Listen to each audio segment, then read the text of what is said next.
James Cameron. He's from Pandora. For directors, he's an avatar. We are just humans. Story అనేది ఒక science ఫిక్షన్లో ఇంత బాగా చెప్పడం అనేది కష్టం విషయం.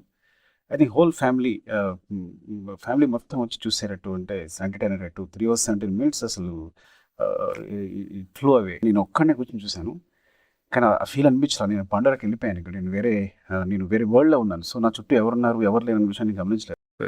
అసలు అబ్సల్యూట్ బ్లాక్ బస్టర్. ఒక తెలుగు సినిమాకు ఉన్నంత ఎమోషన్ ఉంది, ప్రతి ఫ్రేమ్లో ఉన్నంత ఎమోషన్ ఉంది. క్యారెక్టర్స్ మధ్య ఎమోషన్ ఎప్పుడూ నడుస్తూనే ఉంది. మెయిన్ క్యారెక్టర్స్ మధ్య జే క్యారెక్టర్ అవ్వచ్చు, అండ్ నేత్రి అవ్వచ్చు, లేకపోతే వారాంగ్, and these are all characters, and spider. ఈ క్యారెక్టర్స్ అన్నింటినీ ఇట్స్ లైక్ కంటిన్యూస్లీ నేను ఎమిట్ అవుతూనే ఉన్నాను. కొన్ని చోట్ల కళ్ళలో నీళ్ళు తిరుగుతూనే ఉన్నాయి. ఒక థియేటర్ ఎక్స్పీరియన్స్ అనేది అంటే this is a movie actually. James Cameron సినిమాని మనం ఎక్కడ టీవీలో చూడలేం. ఇంత స్క్రీన్ ఉంటే కానీ ఆ విజువల్ సరిపోదు యాక్చువల్గా. ఈ ఎక్స్పీరియన్స్ అనేది మనకి ఇంకెక్కడ దొరకదు, ఒక థియేటర్కి వస్తేనే దొరుకుతుంది. సో ఆ విధంగా థియేటర్కి ఇంత వండర్ఫుల్ ఫీస్ట్ ఇచ్చినందుకు we are very thankful to James Cameron. Thank you అండి, థ్యాంక్ యూ వెరీ మచ్.